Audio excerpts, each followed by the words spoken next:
Hi guys, today we are going to be starting our Animals Through Time unit. We are going to start working on fossils, and today we're going to do a fossil dig. So in your Google Classroom there is an assignment called Fossil Dig that you will do if you missed this video. So I am going to start the video. It's called Where Can You Find Whales in a Desert?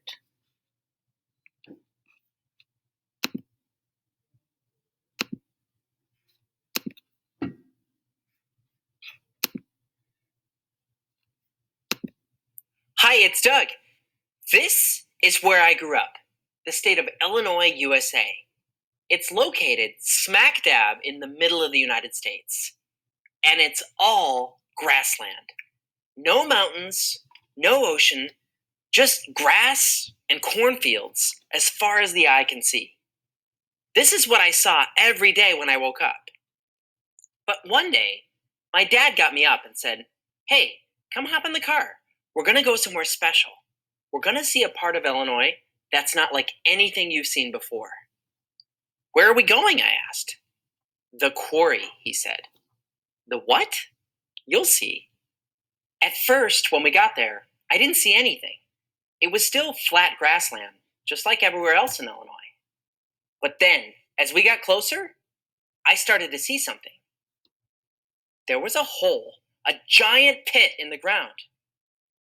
"Don't get too close to the edge," my dad said. It was a big drop down to the bottom, about 500 feet down. My dad explained to me that a quarry is a place where people dig rock out of the ground in order to use it for construction. We drove down a long, steep road, down to the very bottom of the quarry, and took a look around. Standing there at the bottom of this pit, it was impressive. I could see the grass and the trees up at the top. That's the world I was used to. But down at the bottom of the quarry, it was like a different world. No grass, no cornfields. This world was made of solid rock. I went up to look at the walls of the quarry, to look closer at this solid rock. I was curious to see what the earth underneath my house looked like. As I looked at it, that's when I noticed what looked like holes in some of the rocks. But I could tell by looking at these weren't just holes. They had some kind of pattern to them. They reminded me of seashells. My dad said to me, "Those are shells." Or I should say, they were shells. They're fossils, the remains of animals that lived a long time ago. Whoa. As soon as I realized I could find fossils here, I started looking all around. And as I looked all over the quarry, that's when I found this. This was no shell. This was something totally different. What do you think it was?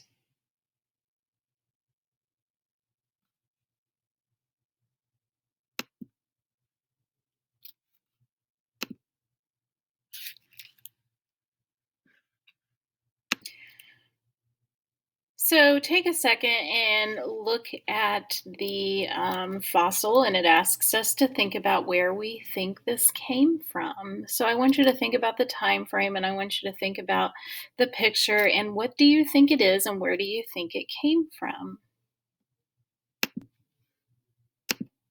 Maybe you thought, is that an arrowhead? An arrowhead is a piece of stone that's been sharpened to use for hunting. This did feel like stone, and it was sharp on the edges. But it didn't look like something a human being made. It looked like something natural, like some part of an animal. But what?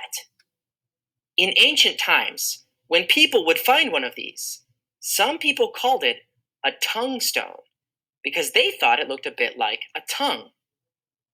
But we know today that's not at all what it is. By comparing it to parts of animals living today, scientists noticed it looks an awful lot like these shark teeth. As you can see, shark teeth have these little ridges on the side, kind of like the blade of a saw. Well, look again at the fossil I found. It has these saw blade like ridges too. Look how similar they look. Somehow, here at the bottom of this quarry was a fossil shark tooth from a shark that lived a long, long time ago. After finding these in the quarry, I was really excited. I wondered, what other fossils could be found in this quarry? What do you think?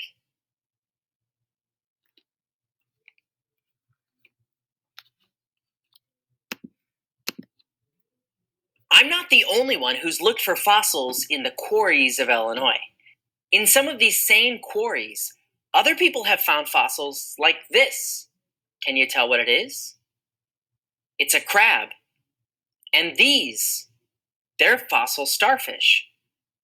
And this, look, you can see it has fins right here, and right here is its tail fin. Fins? These are traits of a fish. I started to realize something strange about all these fossils in the quarries of Illinois. Shark teeth, shells, crabs, starfish. If you look at their traits, you can tell that they're all animals that live in the ocean. But the ocean's not anywhere close to where these fossils were found. I found a shark tooth in a quarry in the middle of the cornfields of Illinois.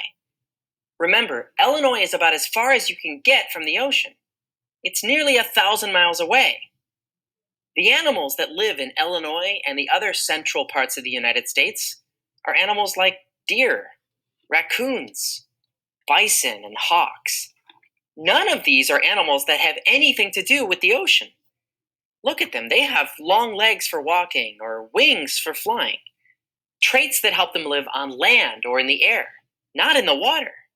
But sharks in Illinois? Just imagine them living in a grassland. Sharks have fins and flippers.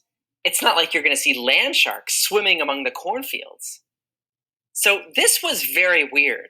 Why would there be fossils of sharks and other ocean animals in the middle of the cornfields of Illinois? What clues could this give us about what Illinois has looked like over time?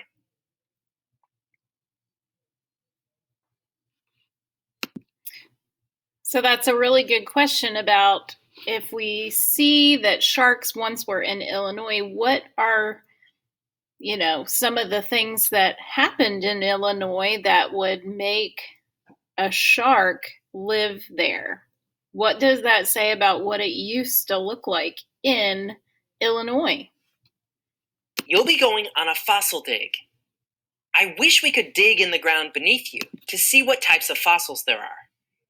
Though we won't be able to go on a real fossil dig, you'll be using a model of a fossil dig, and you'll still make the same kinds of discoveries.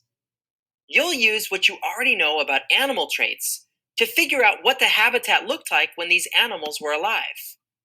Then, you'll use that information to solve some mystery fossils. I'll show you how to get started, step by step.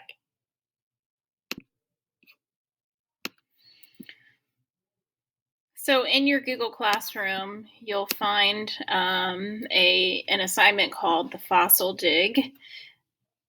If you click on that Fossil Dig,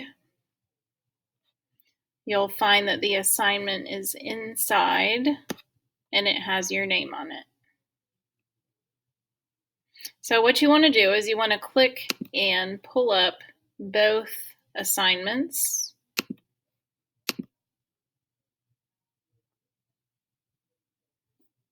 So that you have them side by side. Okay. If they're too small, what you want to do is you want to click the zoom in button and click it to 100% so that you can see. So you're going to be typing inside both of these assignments. I'm going to zoom in so that both are big enough. Okay. So we're going to be working on just fossil dig number 1, 2, and 3 today. So over on the right-hand side, you have some mystery fossils, and over on the left-hand side, you have the layers. They're layer A and B. So it says to click on a mystery fossil to drag it to layer A or B based on the characteristics. So you'll notice in the bottom of layer B, 4, 5, and 6, these all have similar characteristics, and layer A all have similar characteristics. So what we are going to do is When you go through and you move them, you'll click on it and you will drag them into either layer A or layer B. So you're going to take all of these and drag them into layer A and B based on the characteristics. And then it asks you to fill out the assignment. So you want to type your name in the assignment. And then it says, use these tools from above to draw. And it says in layer A, examine each fossil and then fill in the answers below. So it says fossil 1. One trait this fossil has. So we're going to go to fossil 1, and it's going to talk about, we're going to talk about a characteristic. So I noticed that there are 4 legs. So we would type in that fossil 1 has 4 legs. So we would say one trait this fossil has is it has 4 legs. So you're going to type that in. Okay. So you'll continue to complete this assignment, and once you are finished completing this assignment, you are going to click View Details and click Turn In.